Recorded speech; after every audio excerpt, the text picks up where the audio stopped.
আসসালামু আলাইকুম বন্ধুরা, আজ আমি আপনাদেরকে রূপচাঁদা মাছের রেসিপি বানিয়ে দেখাবো। তার জন্য আমি এখানে নিয়েছি 6 পিস রূপচাঁদা মাছ। মাছটাকে ভালো করে ধুয়ে নেওয়ার পর এখানে হলুদ গুঁড়ো, লবণ মাখিয়ে তেলেতে এবার এক এক করে সবগুলো মাছ দিয়ে মাছগুলোকে ভালোভাবে ভেজে নেব।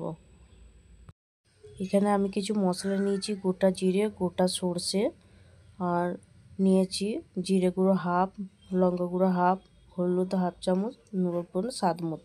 নিচ্ছি 3টে মিডিয়াম সাইজ পেঁয়াজ কুচি, 2টো মিডিয়াম সাইজ টমেটো কুচি, আর 3টে কাঁচা লঙ্কা চেরা। মাছ ভাজা হয়ে গেছে, এবার মাছগুলোকে এক এক করে তুলে নেব। মাছ ভাজার ওই তেলেতে দিয়ে দিচ্ছি গোটা সর্ষে আর কাঁচা জিরে। এরপর দিচ্ছি কুচনো পেঁয়াজ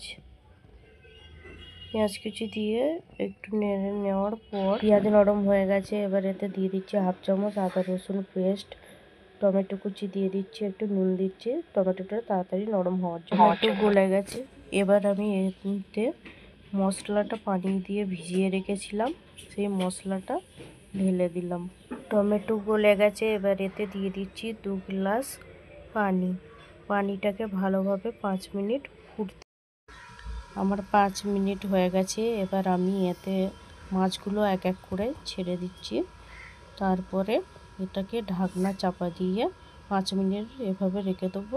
ঢাকনা খুলে এতে দিয়ে দিচ্ছি চেরা কাঁচা লঙ্কা। দেখুন তৈরি হয়ে গেছে আমার কত সুন্দর রূপচাঁদা মাছের কালিয়া।